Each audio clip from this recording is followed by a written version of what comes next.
Qual é a diferença entre hebreu, israelita e judeu? Esses três nomes aparecem com frequência na Bíblia. Muitos acham que são a mesma coisa, mas estão completamente enganados. A resposta é mais simples do que parece e vai te ajudar a entender a Bíblia de uma vez por todas. Primeiro, hebreus. Tudo começa com um homem chamado Abrão, mais tarde rebatizado por Deus como Abraão. Ele é considerado o pai da fé e também o primeiro a ser chamado de hebreu. Então veio um que escapara e o contou a Abrão, o hebreu, Gênesis 14:13. O termo hebreu provavelmente vem de Éber, um ancestral citado em Gênesis 10:21. Mas também pode ter um sentido geográfico, aquele que veio do outro lado do rio, já que Abraão saiu da região da Mesopotâmia, cruzando o rio Eufrates. Nesse contexto, hebreu é um termo de origem, usado para identificar Abraão e seus descendentes nos primeiros relatos bíblicos. Exemplo de pessoas que eram hebreus: Abraão, o primeiro a ser chamado de hebreu, pai da fé e patriarca da aliança com Deus. José do Egito, filho de Jacó, vendido pelos irmãos e levado ao Egito. Os egípcios se referem a ele e sua família como hebreus. Moisés, apesar de ter nascido em meio à opressão no Egito, era hebreu da tribo de Levi. Segundo, israelitas. Abraão teve Isaque,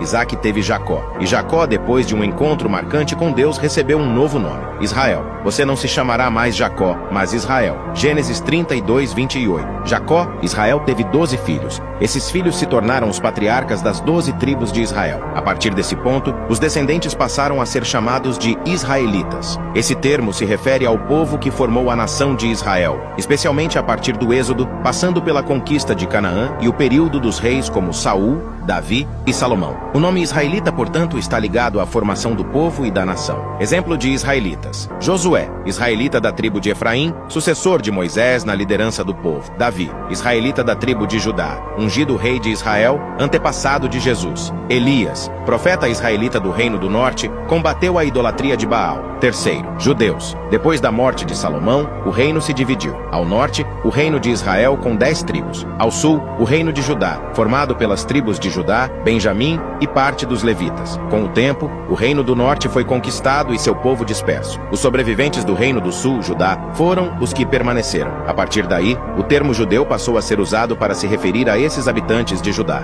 Mesmo após o cativeiro babilônico, quando parte do povo retornou a Jerusalém, o nome judeu continuou sendo utilizado, agora abrangendo todos que seguiam o Deus de Israel. Hoje, esse é o termo mais usado para se referir ao povo que segue a fé judaica. Exemplo de judeus: Ester, jovem judia que se tornou rainha da Pérsia e salvou seu povo. Daniel, judeu levado ao cativeiro babilônico, permaneceu fiel e se destacou no império. Jesus, judeu da tribo de Judá, cumpriu todas as profecias messiânicas. Agora talvez você esteja se perguntando: mas é possível que uma mesma pessoa seja hebreu, israelita e judeu ao mesmo tempo? A resposta é sim, e na verdade, isso era até comum. Vamos explicar isso de forma simples. Se ele era descendente de Abraão, era chamado de hebreu. Se era descendente de Jacó, que foi rebatizado por Deus como Israel, ele era também um israelita, parte das 12 tribos. E se viveu na época do reino de Judá, ou após o exílio babilônico, passou a ser chamado também de judeu, o nome mais usado a partir daquele período. Um exemplo claro é o apóstolo Paulo. Ele mesmo diz: sou da linhagem de Israel, da tribo de Benjamim, hebreu de hebreus, Filipenses 3:5. E o exemplo maior disso é Jesus Cristo, que era ao mesmo tempo hebreu, descendente direto de Abraão, israelita, descendente de Jacó e judeu, porque nasceu e viveu na região de Judá e seguia as tradições judaicas. Então sim, um homem pode ser os três ao mesmo tempo, e isso nos mostra como esses nomes representam momentos diferentes da história de um mesmo povo. Se esse conteúdo te ajudou a entender melhor a Bíblia, compartilhe com pelo menos uma pessoa. Vamos juntos espalhar o Evangelho como o próprio Jesus nos pediu. E se quiser mais explicações assim, já sabe,